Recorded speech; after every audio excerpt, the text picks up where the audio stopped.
Really something every 14 seconds. Someone in America suffers a brain injury. Yeah, and as traumatic as that can be, one man wants Tulsans to know you can actually overcome it. Fox 23's Jana Clark takes us on the road and introduces us to a man who is determined to make his dreams come true. For him, doing dishes is a thrill. Yeah. That's because Michael Hercher wasn't supposed to be able to do anything at all. Michael just walked into our Fox 23 news station the other day. He couldn't tell us what he wanted or why he was here. But even though Michael can't speak, that doesn't mean he doesn't have something to say. So we started asking around to find out Michael Hercher's story. We found his friend Cindy Ocker from Ohio, who talked to us from our sister Fox station in West Virginia. He's a great guy. She wasn't surprised to hear Michael showed up at our station. That's Michael. He's not going to give up. She says Michael was in the Army. He was a Desert Storm veteran. He worked on hydraulics on support helicopters like Blackhawks. In 1995, he was just about to graduate from Spartan School of Aeronautics in Tulsa. The degree would have qualified him to work on commercial jets. The plane engine that he was working on was, for some reason, not grounded. It came on and pulled him headfirst into the propellers. The propeller sliced into the left side of Michael's head and sent bone fragments and debris into his brain. When the propeller hit your head, do you remember that? No. He lay in a coma for 7 days. Doctors gave him a 1% chance to live. He suddenly showed signs of improvement, but then suffered a stroke. After 3 months in a Tulsa hospital, he transferred to a hospital near his parents in Ohio.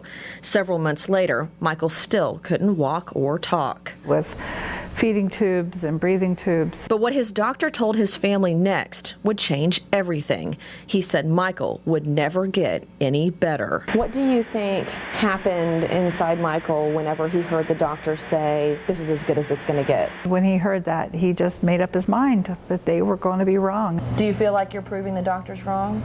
Oh, yeah. Cindy met Michael through her work at the Brain Injury Association in Ohio. She says with nothing but sheer willpower, Michael made his muscles move again.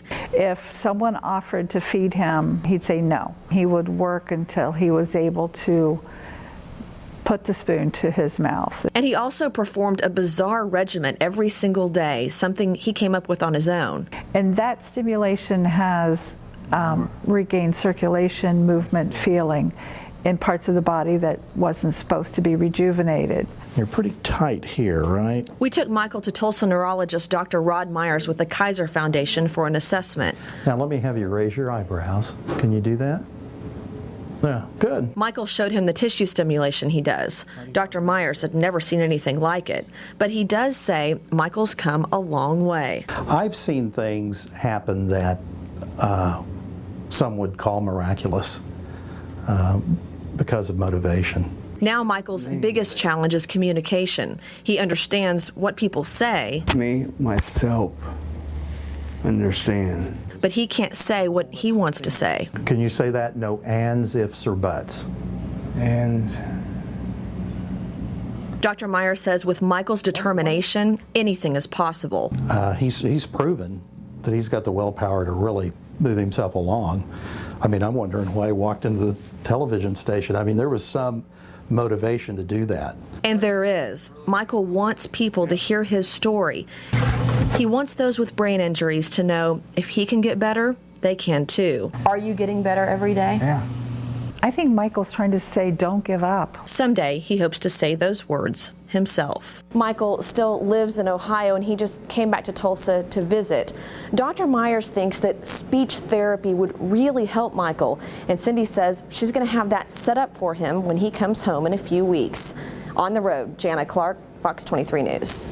Thank you, Jenna. And of course, we wish Michael the best of luck as he goes back to Ohio. And of course, we will keep you posted on his progress.